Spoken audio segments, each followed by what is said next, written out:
Hey guys, welcome back to a new video. I'm Stephanie West. I'm a licensed counselor here in the state of Michigan, and I'm owner and operator of In Progress Counseling. Today we're going to talk about doing a big push, and then as we develop a new skill set and as it becomes more of our normal or our typical, there is often added capacity or extra capacity that shows up. So if I don't have to exert as much intentional effort to do the things that life is asking of me, then I have this thing called free time or extra energy that shows up. Often when that happens, there are some of us who accidentally preoccupy ourselves with things that are not helpful. They don't point us towards anything. They're not restorative. And so extra capacity can often turn into this kind of boredom or this kind of underwhelm or even a frittering away of time. And at the end of the day, we're like, okay, but did I need 13 hours of Instagram? I wonder if there's something I would have more benefited from. Extra capacity is a good thing. Extra capacity without direction often can be really taxing for us in the sense that it doesn't have any type of restorative effect or it doesn't orient us towards something.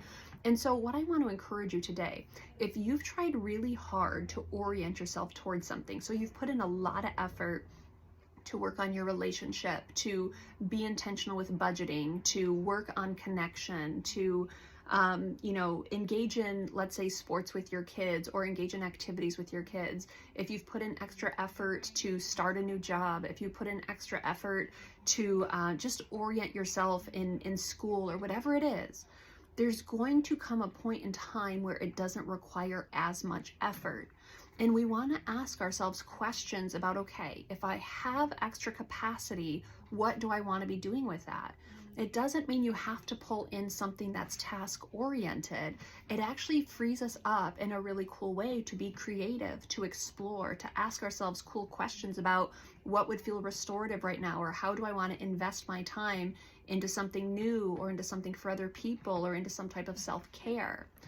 Often what can happen though is when we spend less time managing the things that once were difficult for us, we can fritter away our extra capacity without intending to.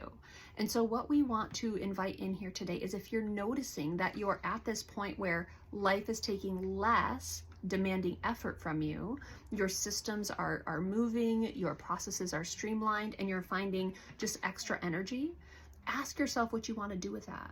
And it doesn't mean automatically take on more responsibility or start to produce more. It can mean explore more. It can mean restoration. It can mean investment in other people. There's a host of ways to go about it.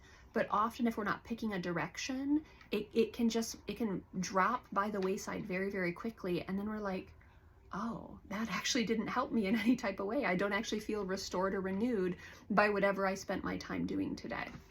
So just giving you an invitation to consider, even as free time comes up, even as some sort of flexibility works its way into our schedule, ask yourself questions about that.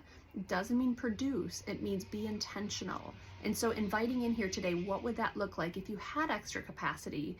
Even consider that. How would you spend it? What would you do? What would be feeding for you and nourishing for you? What would be feeding and nourishing for other people? It's a really cool place to explore if and when that extra energy shows up.